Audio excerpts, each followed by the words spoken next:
Welcome to everyone who's viewing tonight's program here at Senior Resources of Guilford, or virtually on the ACAP community website, the ACAP Guilford Facebook page, or our YouTube channel.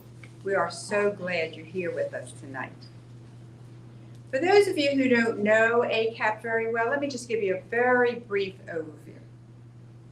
At its core, ACAP Community is an educational 501c3 nonprofit organization that offers information, resources, support, and community for those of us who are caring for our aging parents. As you can tell from our name, our focus is on supporting adults as they age, particularly in supporting aging parents. However, we welcome all caregivers, whether they are providing support for other relatives, for friends, or they're professionals who are doing that important work. Each of our 8 ACAP chapters, which are located across the Eastern Seaboard, offers monthly programs that address issues related to family dynamic, just general information about aging, and adult-child caregiving. Presenters are experts on the topics that they present, and many are or have been caregivers for their own parents or in-laws. ACAP Guilford meets each month on the third Thursday at 6 p.m. right here at Senior Resources of Guilford at 1401 Benjamin Parkway in Greensboro, or virtually on the Facebook page and the ACAP community website.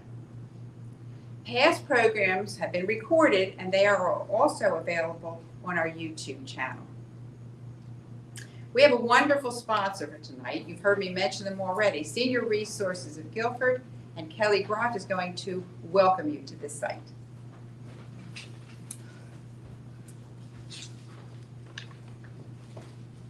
Thank you. Good evening.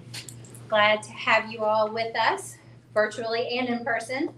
I'm Kelly Groff. I'm the Chief Operating Officer with Senior Resources of Guilford. We are wonderful partners with ACAP and are very pleased to have you here in our offices and to be a part of this organization. To tell you a little bit about who we are and what we do, as Senior Resources of Guilford, we're located in Greensboro and serve all of Guilford County. We have many different programs that provide services to help promote the independence and health and safety of our seniors. One of the most well-known programs is our Meals on Wheels program. And so we serve about 500 meals a day to seniors throughout the county by a large number of volunteers that we're very, very grateful for. If anyone is interested in being a part of that, please let us know. We're always looking for more volunteers. In addition to Meals on Wheels, we provide services for our caregivers. We have a family caregiver program, which houses many different things, such as a support group for grandparents raising grandchildren. It also has a memory cafe for those who suffer from Alzheimer's and dementia.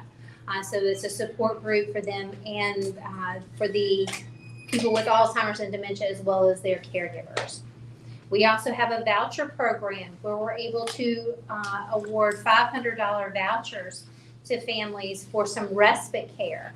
So if I'm a caregiver for my husband, I can apply for this. That gives me the opportunity to use a $500 voucher with one of our home health care partners so that I can get a break and my loved one is still getting the care and services that they need.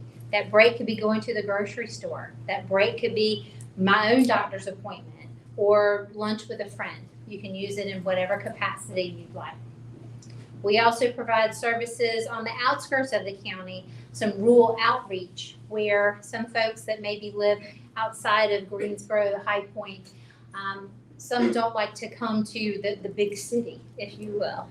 And so we do have programs out in Summerfield and Oak Ridge and some of those areas where they can still get that socialization, an activity, a meal, and just have some of that additional support.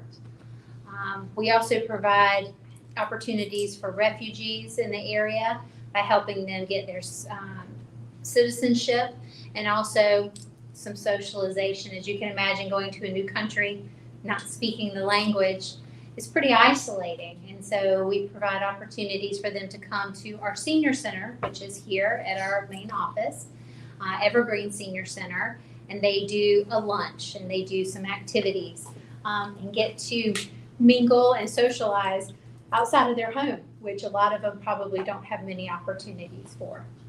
So speaking of the senior center, we have Evergreen Senior Center, which provides a host of activities for seniors 55 and above who want to come and learn how to paint or learn a new activity. We have educational things. We have jewelry making. They go out to lunch, all kinds of different things. Very active group in our senior center. I touched on Meals on Wheels. We also have some other nutritional programs that we support for those that may not be homebound, which you need to be for Meals on Wheels. But if we have a senior that can drive or who has transportation but still needs that nutritional support, we have some areas throughout the county called congregate meal sites. And so that's a real cumbersome word for just an opportunity for folks to go to places. We have a couple of churches and some other locations where the senior can go and get that same hot meal, some socialization, and an activity.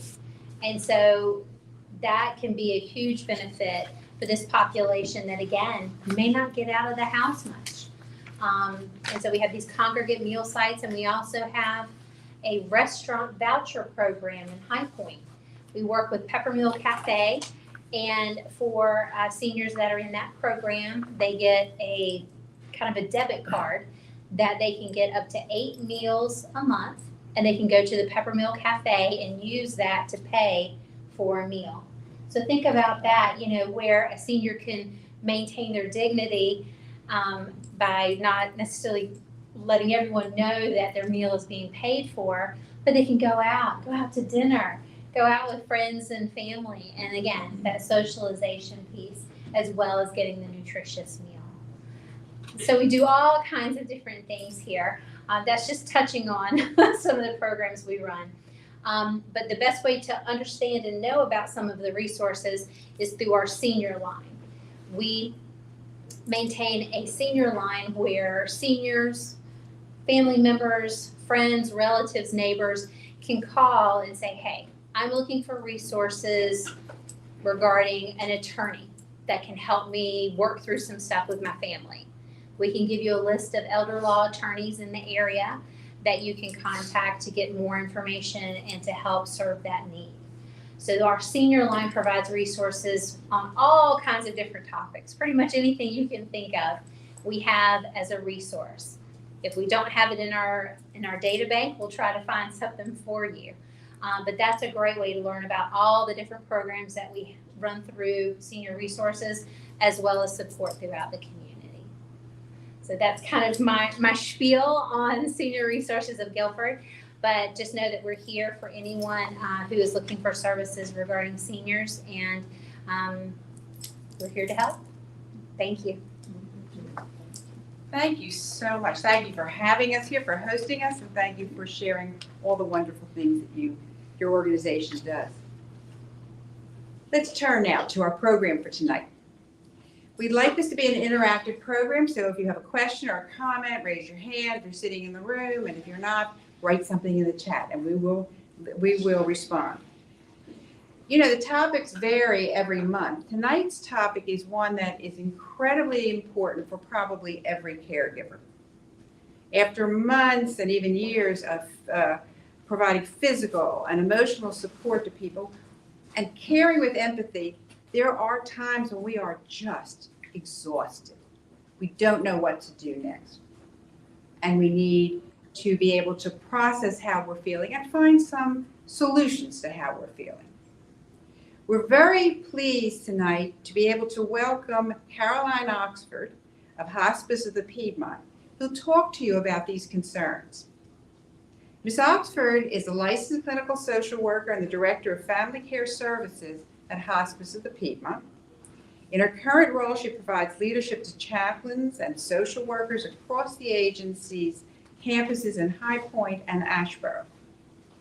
She previously worked as a home care social worker, providing support services to hospice patients and their families. Caroline is a native of Western North Carolina and a graduate of Appalachian State University. Through a dual degree program, she earned a Master's of Divinity from Duke Divinity School and a Master of Social Work from UNC Chapel Hill. Ms. Oxford, welcome.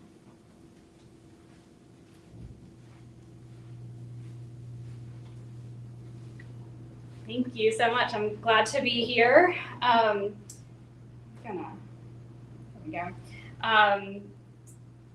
Just start out by, like Cheryl said, tell you just a little bit about my background, my role within hospice. I've been working in the hospice field for about 10 years now altogether. Like she mentioned, for many years as a home care social worker, so I was out on the road in patients' homes, working with patients and their families as they kind of journeyed through the last days, weeks, months of the patient's life. Just to give you a quick background about hospice in general, might be a refresher for a lot of you, but just in case, hospice is a program that serves people who are in the last 6 months or so of their life. That's really the main criteria for qualifying for the hospice benefit, which is a Medicare benefit, something that Medicare pays for 100%, as well as most other insurance as well. We see patients wherever they call home, so in their own actual homes in the community, in assisted living facilities, nursing homes, and then we also have our agency has 2 hospice inpatient units, which can be used for patients whose needs can't be met in those other settings. Hospice takes very seriously the team approach to care. So every patient has a whole team of folks who are working with them: physicians, nurse practitioners, nurses, nursing assistants, social workers, chaplains, volunteers, and then we also have a grief counseling center that works with the families of our patients after there has been a loss. And so the social work role within that is a little bit twofold. I usually tell patients and families the main reason that everybody has a social worker who's under hospice care is just because we recognize there is so much else going on that is stressful for them, in addition to just the medical side of things that the nurses and doctors keep track of.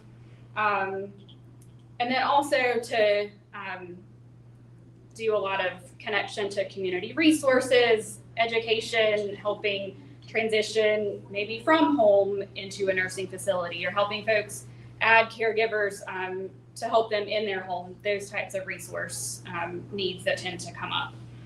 And then we also have, and as do most hospices, have a palliative care program as well that serves patients who are a little bit upstream for whatever reason, not quite ready or not quite meeting those criteria for the hospice program.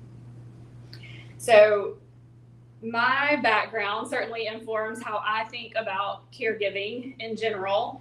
I recognize the term caregiver can apply across a really wide spectrum of situations and scenarios, anywhere from very intensive, hands-on, 24/7 care in the home, which is what a lot of our caregivers are. That's their situation for a lot of our patients.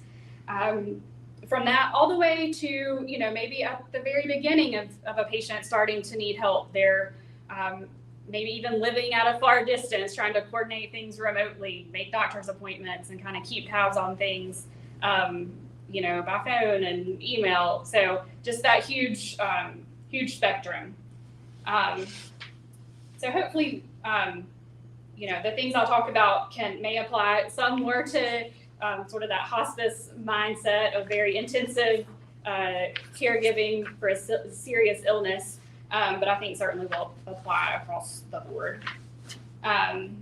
So thinking about caregiver stress, if you're here a part of this group in any capacity, you know that caregiving is stressful. And when we say stress is just the way that the body and the mind react to a demand. So it's not necessarily that demand doesn't have to be a bad or negative thing. Good, positive events can be stressful. I have friends getting married this weekend. They're very stressed. It's a very happy occasion, but it's very demanding on their time and attention right now. So that is also stress. And so the stress that comes from caregiving is not necessarily bad or negative, because there can be really meaningful and beautiful parts of caregiving. But regardless, it is stressful and demanding. So what are some parts of caregiving that kind of contribute to this level of stress? I think the biggie on this list here is a lack of control. Most of us in this day and age are not used to having anything really outside of our control. We can control everything from an app. Like I could change the temperature of my house right now from my phone. Crazy. So we're just not really accustomed to things that we can't kind of press a button and say, okay, let's fix this problem quick and easy, done. When we're talking about issues of health and sometimes finances and family dynamics, those are often beyond what little old me can really control. And that's hard. We're not really used to that. Certainly contributes to stress. And along with that, just the unpredictability, not really knowing day to day what might happen, what phone call could kind of upend your, nice, neatly planned schedule for the day. Having limited time to ourselves. I'm more of an introvert, so I need a lot of time to myself, but even people who love to be social and with other people need some kind of time to recharge that's just for them, and that can be difficult when you're a caregiver. Having maybe unrealistic expectations or standards for yourself, either set for yourself or set by other people, and feeling maybe unprepared or unequipped to meet those standards, that creates a lot of stress. So kind of moving beyond just the kind of normal stress that any caregiver is likely to feel. Caregiver burnout is a term you may have heard, and it's above and beyond just that normal everyday stress, caused by ongoing stress that impacts us physically, mentally, emotionally, all the ways. And a lot of times, I think what kind of sends it to that next level can be not so much the caregiver or the patient themselves, but sort of these external factors that are having an impact on the situation. So a few of the things mentioned here, role confusion or role reversal, which we'll talk a little more about in just a minute. Again, those unrealistic expectations, often set by maybe other family members who aren't there in the home doing the work, or they're in town doing the work, kind of feeling that external pressure or judgment from them. A lack of resources. So caregiving can be financially burdensome depending on the situation. That can have a major impact on stress if you're constantly worried about paying your bills on top of everything else. Managing, depending on what your work situation is or your own home and family situation. Those external forces that are just kind of pushing in, making things even more stressful, that can be factors that lead to caregiver burnout. So we're going to talk a little more about role reversal, and we think the thing that comes to mind is sort of the parent-child relationship, and of course this group is focused a lot on that, but it can also happen in other relationships too. Anytime when there's kind of been a pattern of interaction and communication that's been one way for the whole lifetime or whole length of the relationship. And that kind of gets upended, and it's disorienting to have that kind of pattern that you've known your whole life be changed on you all of a sudden. So it could apply to your siblings, spouse, grandchildren, anyone who, maybe they have previously cared for you in some capacity, and now you're being expected to care for them. That changes not just sort of the day-to-day actions that you're providing, but also just how you interact with each other, the tone of voice that you use with each other. It's disorienting and it can be kind of hard to figure out how to navigate that.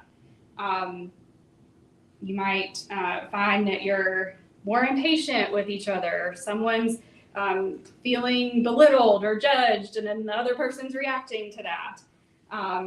There might be feelings of embarrassment because people are feeling way more vulnerable with you than they ever have before.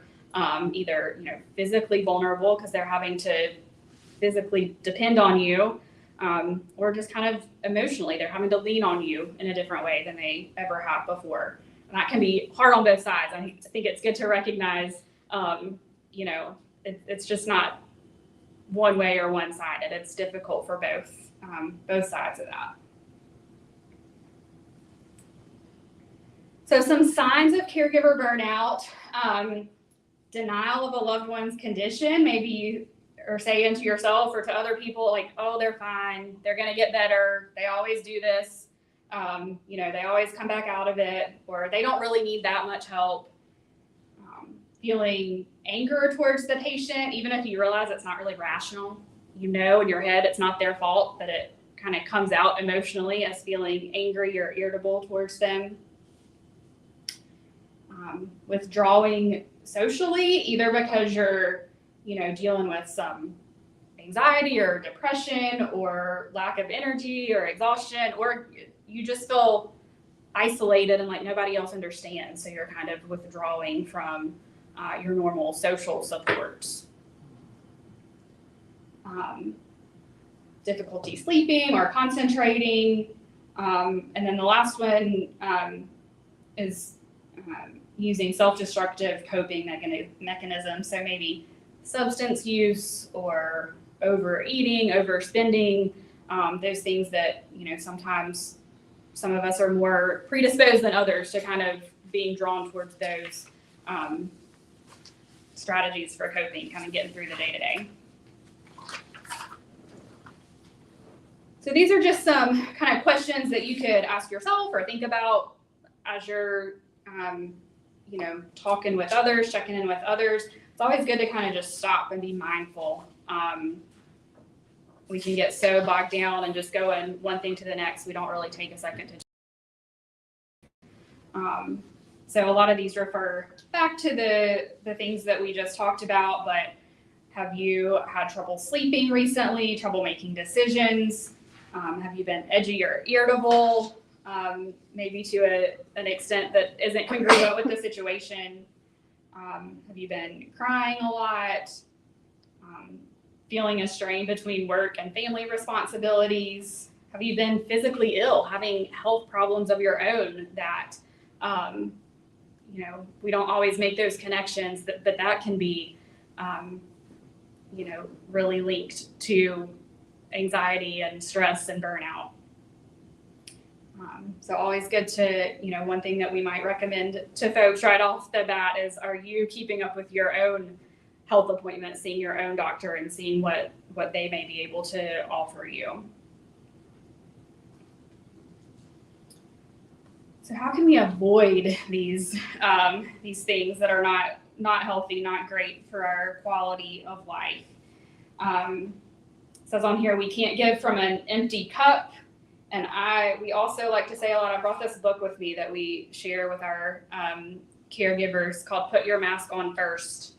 And it talks about, if you've ever been on an airplane, that the stewardess, flight attendants will say, if there's an emergency and the oxygen masks come down, put your own on first because you can't help your neighbor or your kid sitting next to you if you can't breathe, right? And so there's a lot of wisdom in that, that literally you're no good to anyone if you're falling out yourself. And so I find myself saying that to caregivers a lot when I'm encouraging good self-care for them. I'll say, we can't have you going down too, because then we're gonna have 2 patients on our hands and everybody's gonna be in a whole mess of trouble.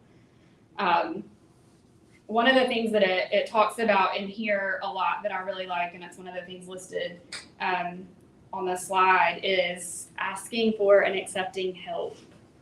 We're not really good at that, most of us. Kind of back to that, we're used to being able to control our own life from the apps on our phone, right? So most of us aren't real good at asking for or accepting help from other people. We like to think we can handle it all on our own, or that we should be handling it all on our own. But one thing that I really like that this book says is that you're having a hard time because it's hard. It's a hard thing that you're trying to do by yourself. And it's really too much for one person to try to do alone. So it only makes sense that you're struggling and might need a little help from others, or a lot of help from others. So, being more diligent about, lots of folks will say like, oh, call me if you need anything, or hey, can I pick something up? Let me know if I can ever pick anything up from the store for you. And one of the things the book says is, accept it right then. Because if you wait, they might be on vacation for 2 weeks or something like that. Say, okay, what do I need from the store? Here's a list. Thank you so much for asking. Because people wouldn't offer if they didn't mean it when they were offering. So I really like that, and have kind of used that with a lot of families that I've worked with. Consider using, maybe not necessarily just friends and family who are offering to help, but community resources that are here to help. Kelly talked about all the things that are offered through senior resources. Most communities have similar services if you're not here locally. Seeing what's available, maybe even asking if you don't have the capacity to look up all the information yourself, asking somebody else, this is something you can do for me. See what, see what's available in the community that might be helpful to lift some of this burden for me. One thing that mentions on here is respite services or day services that you might be able to take advantage of in your community. Seeking more professional help, like from a counselor or a therapist. Certainly recommend that, again, just as a way to kind of fill your own cup, take care of your own self a little bit.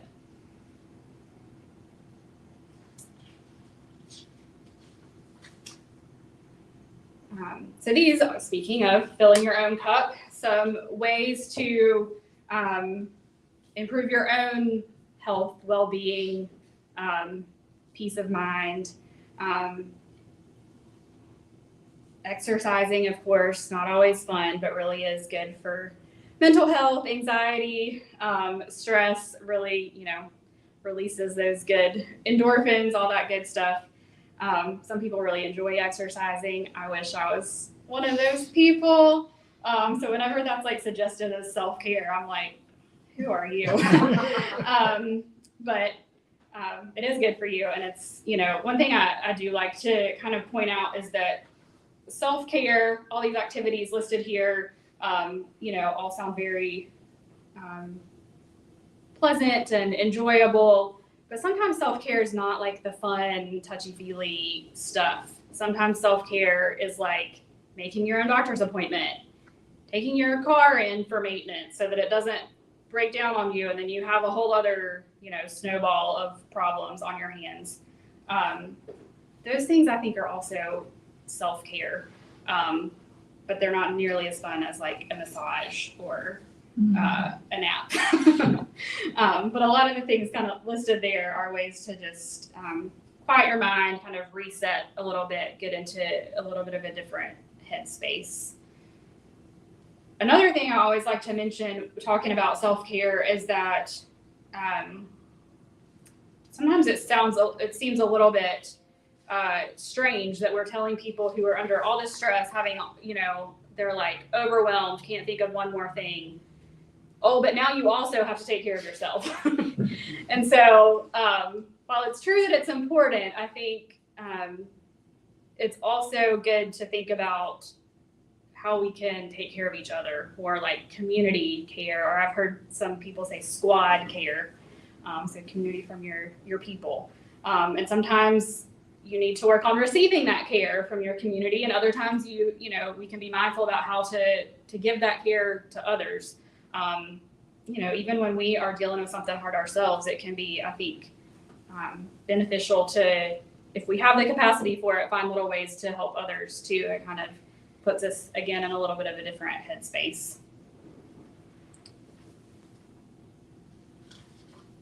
So similar to caregiver stress and burnout, this term compassion fatigue has kind of been, I think, since COVID, we've heard a lot more about the term compassion fatigue. So it's kind of like a whole another level. We had stress, we had burnout, compassion fatigue's an even greater level. So it's defined as a condition beyond burnout and is categorized as a secondary stress disorder. It's a resulting emotional and physical exhaustion experienced by helping professionals and or caregivers who have been offering empathetic care for someone in physical or emotional pain for an extended amount of time. And usually we do hear about this more with professional caregivers, but certainly can also apply to family caregivers or unpaid caregivers. When we think about, sorry if I messed that up for you. When we think about kind of who is at risk or who might experience compassion fatigue, it's people who are, for whatever reason, whether it's their paid job or something else they're having to do outside of work, people who are always on the giving end, not on the receiving end of care and compassion. People who are always alert and tuned into someone else's needs instead of their own. And I remember a nurse that I worked with one time talked about how she had really noticed that when she was at work and with patients, that she had a whole other posture and facial expressions and tone of voice that she would use when she was in the caregiving mode. And I had never really thought about that, but it's so true. And it requires a lot more energy and thought than just our normal, shooting the breeze with our friends tone of voice and posture. So I think that it's a kind of a good insight into why we might be fatigued by that, is because it requires a lot of increased energy from us. So some indicators of compassion fatigue, again, are going to be similar to the things we talked about with burnout, but just even heightened. So a waning sense of empathy just in general, not just you're not just kind of exhausted and burned out with this one situation, but you're having trouble feeling empathetic or compassionate to everyone, the world. Feeling detached from the situation, feeling irritable, having apathy, like I don't even care that people are struggling or suffering because I just can't, my tank is empty. Feelings of hopelessness, and then of course the more kind of physical symptoms of anxiety, rapid heart rate, aches and pains, your immune system being depleted, because of course the stress and physical health go hand in hand in ways that we can't see but that we know are true or real. An increased startle response, so feeling just kind of on edge about things. So ways to combat that, again, are going to be similar to ways to kind of work on our stress level, our burnout level, but thinking about being really mindful about taking a step back. How can I, if I'm realizing that I'm really running on empty and I'm about to break down and be completely out of gas, how am I going to put some gas back into my own tank? Ideally before you're actually on empty and broken down, right? We're going to try to prevent that. Talking about your experiences with a professional or in a support group.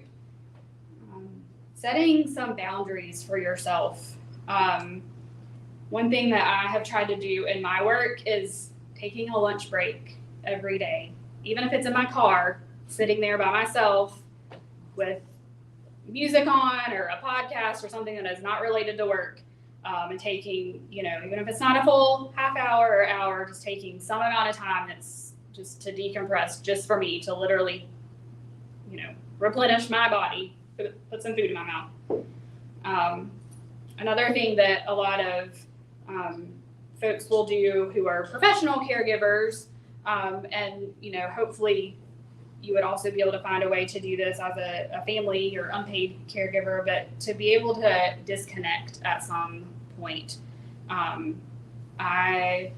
On the weekends and when I go on vacation, I turn the notifications off on my phone, so that I'm not tempted to see every time I get an email from work. Again, there's people on call who can handle stuff over the weekend, so I'm not abandoning any responsibilities. A friend of mine who is a stay-at-home mom, that's also a good caregiver, right? A full-time unpaid caregiver. She was realizing that she wore like an Apple Watch all the time and was just constantly getting alerts right there on her wrist all the time. And so someone suggested to her, like, maybe you can just put the watch away and you can still hear your phone ring. If it's an emergency, somebody's going to call you and you'll hear your phone. But just putting that watch away so that it's not right in front of your, attached to your body, ding, ding, dinging at you all the time. And that was a kind of small thing, but made a really big difference for her, feeling like people were always needing something from her. Outsourcing tasks when able, of course, again, back to that major factor of, or contributing factor to burnout is the financial component. So not everybody is able to pay for somebody to help them out, but finding some way, even if it's, having to ask your neighbor for help or accepting the help that somebody has offered to you to take care of some of the tasks for you, can go a long way in helping you realize it's not all on your shoulders. So I'm going to switch gears just a little bit and talk about anticipatory grief. Of course, people can experience anticipatory grief who are not caregivers, but it is especially common for the caregivers that we are working with. They're all kind of preparing for losing somebody that they love. And so in addition to all this stuff we've just talked about, this day-to-day overwhelming amount of stress, and tasks that they have to do every day, they're also grieving already and going through, there's an emotional component to that. And so caregiving and anticipatory grief are pretty connected, I think. So just some general definitions for you. Grief is a multifaceted response to loss, usually is referring to a loss due to death, but doesn't have to be due to death. But the loss of someone or something to which a bond or affection has been formed. So usually that is the loss of a loved one or important person in your life. Could also be a job or a relationship. One of my very best friends that I worked with retired a couple years ago, and I knew for like a year in advance that she was going to be retiring, and I absolutely had anticipatory grief about her leaving me. I was was not coping well with that. But it's real. It was an attachment. It was very, a relationship that was very important to me. So it's although grief is typically focused on the emotional response to loss, thinking about being sad, anxious, depressed. There's also physical, cognitive, behavioral, spiritual, philosophical dimensions to grief.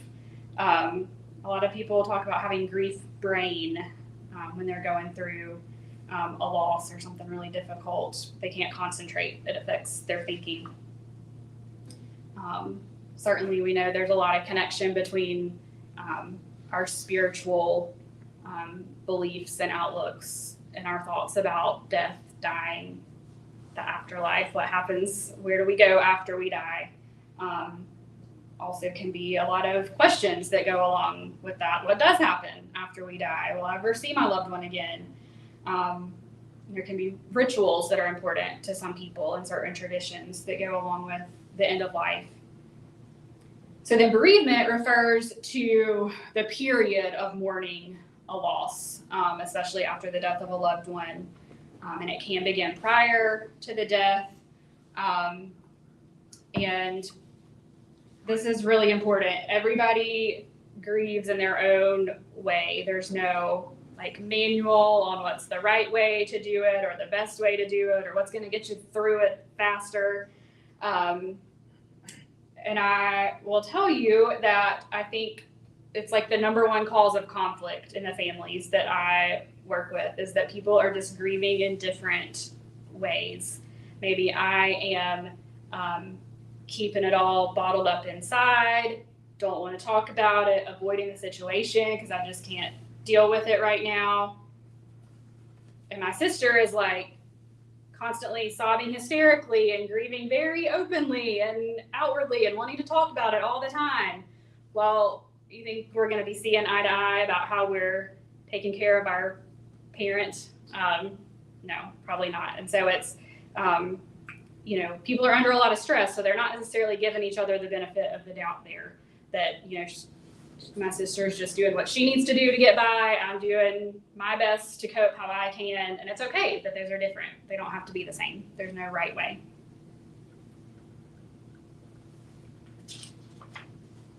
So then anticipatory grief refers to grief that occurs before a death has actually occurred.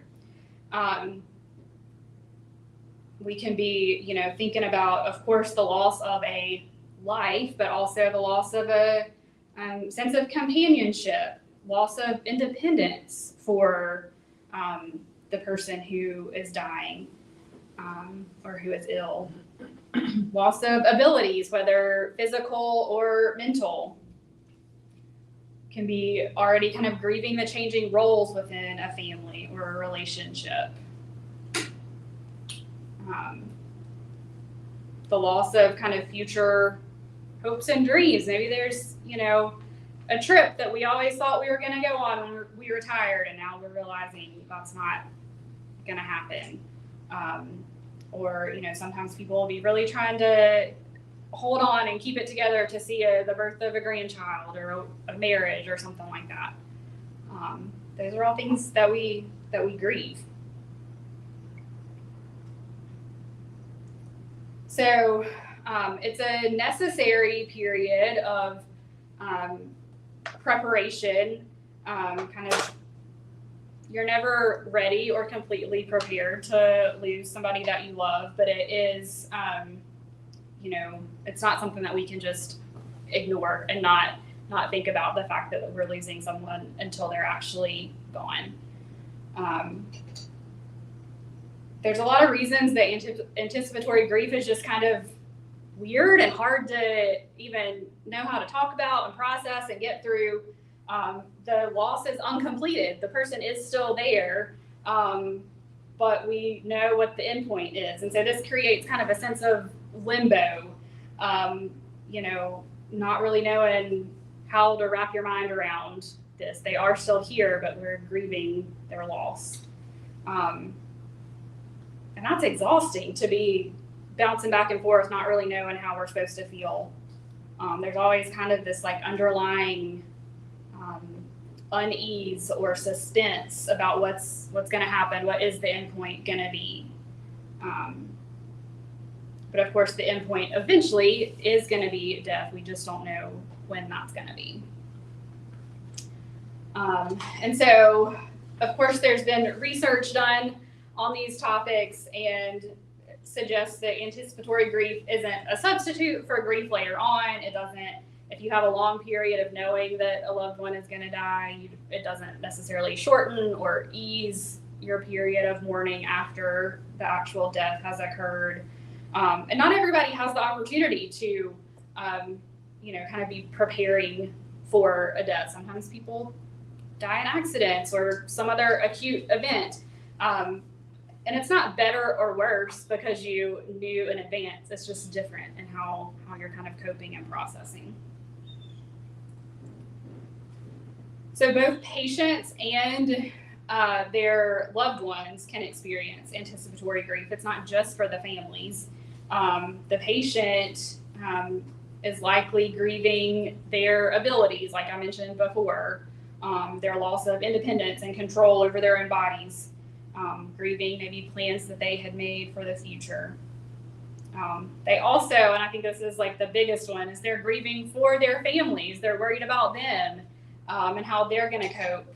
Are they going to be a burden on their families? And then, of course, the families, loved ones, caregivers are thinking about those same things, but they're kind of mourning the gradual loss of this person that they're seeing, and mourning the future, thinking what's my world going to look like after this person isn't here with me. And so that can be a really long or a really short process depending on the type of illness, the length of the course of their illness.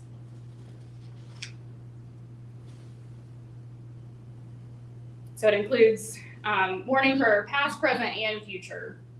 We can't help but think about all the memories past, maybe regrets that we have about things that we've said or things we haven't done that we're not going to maybe have a chance to remedy. We're grieving the present, what's actually happening right now that we wish wasn't happening maybe. And then also the future, like I already talked about, maybe the future is not going to look like how we had planned it to look.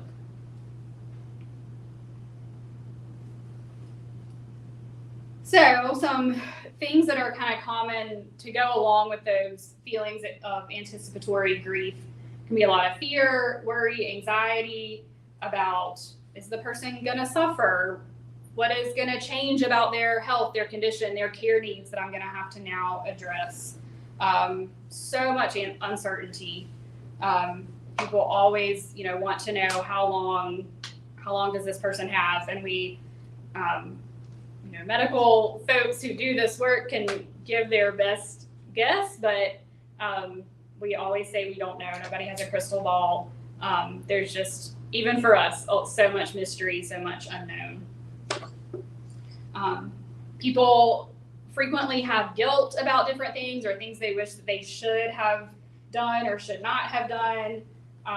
They should have spent more time with their loved one. Maybe feeling guilty for spending so much time caring for their loved one and neglecting other responsibilities in their life.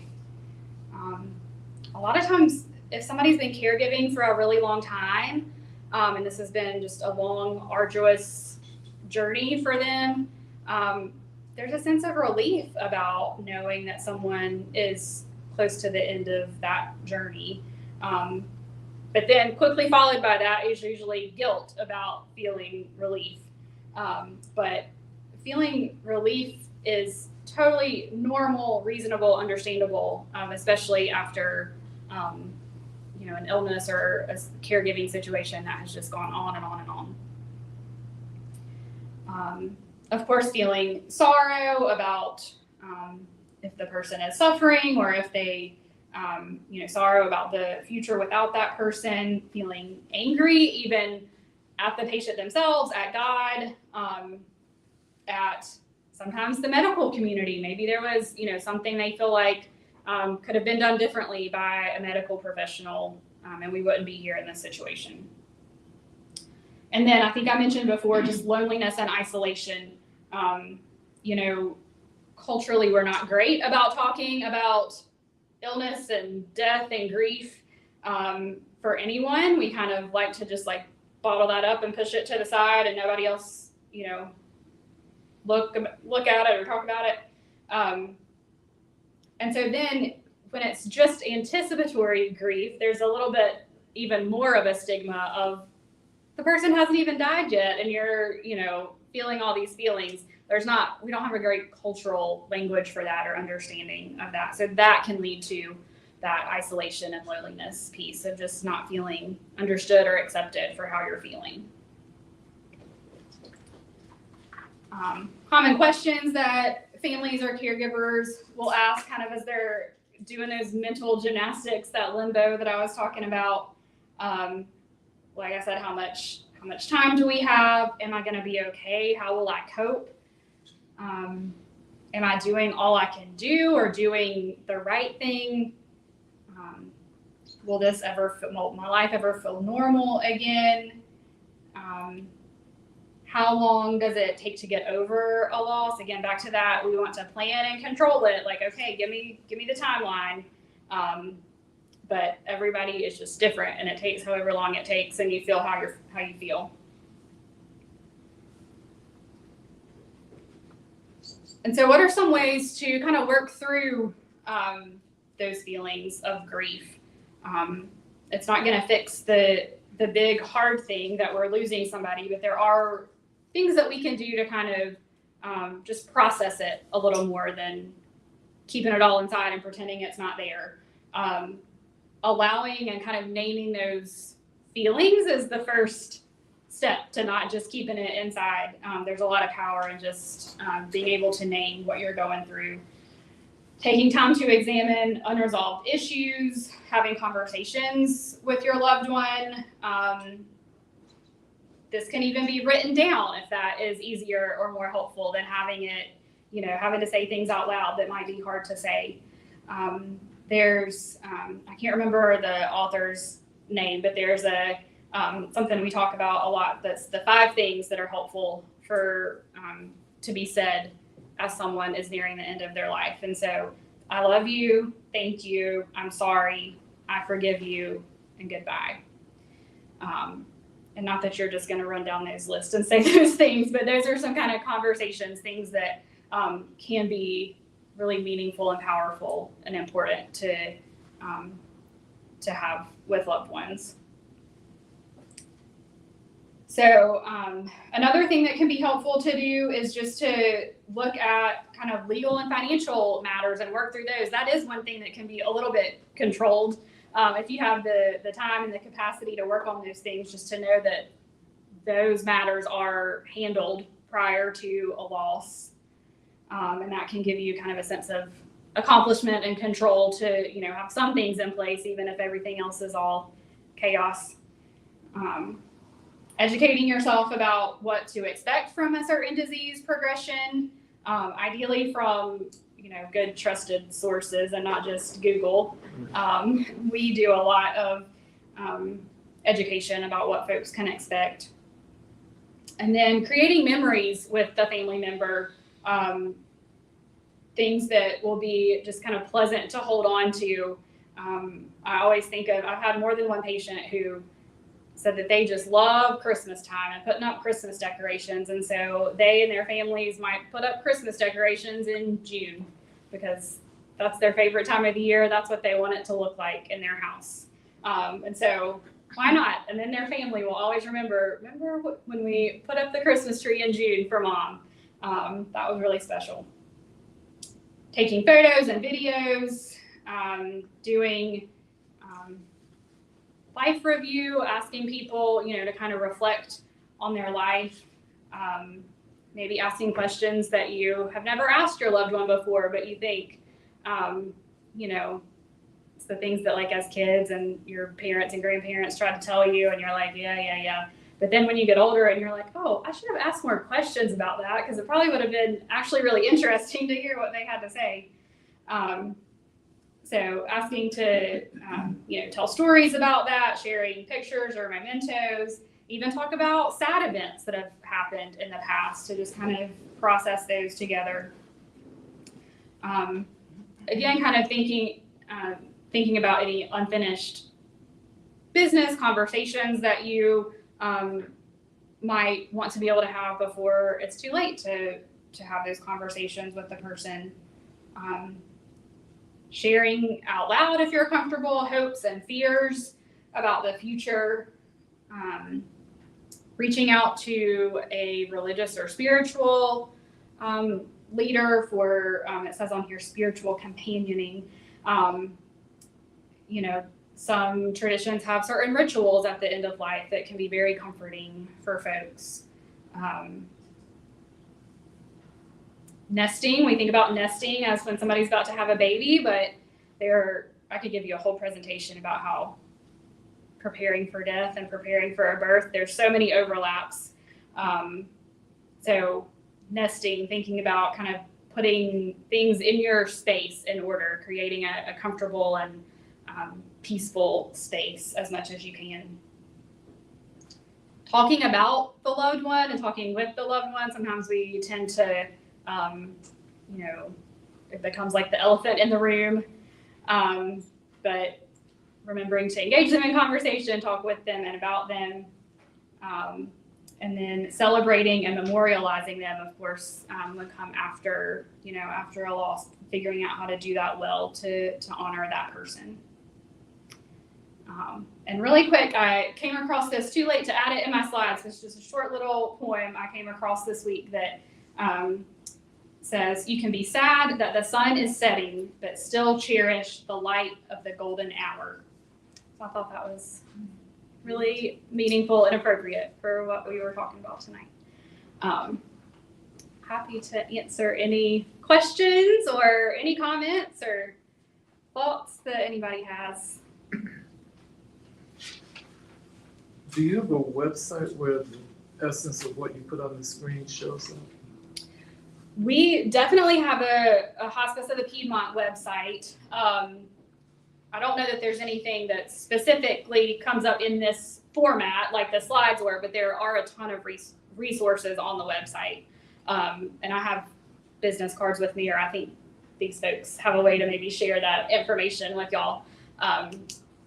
So yeah, there's lots of great resources on there. Yeah, I want to echo something you said just a few minutes ago, and that is have the conversations. It is so important to slow down and to have the conversations, that are really meaningful for that person and as well as for oneself. Mm-hmm. It's just really important. Easy to lose that in the hubbub. Yeah. Very. Thank you so much. We are so privileged to have heard all of your wisdom tonight. And we'll take away a lot of ways and thoughts about coping as we move along. Thank you to Miss Carol. Thank y'all. Happy to be here. I'll close down. Okay. Again, thank you for your being here tonight. Thank you to Senior Resources of Guilford for hosting us and sponsoring us tonight. What a wonderful presentation. I don't know how we can top that, but come next Thursday, not next Thursday, but next month, October 19th, and we'll have a conversation about family relationships and particularly those sibling relationships and how we provide care hand in hand sometimes and sometimes with some stress. So that's October 19th right here at Senior Resources of Guilford or online as usual. If you'd like to be notified about our upcoming programs, please like us on our Facebook page or simply go to the website and let us know you're out there. Look forward to seeing you next month. Thank you. Good night. Thank you. Thank you.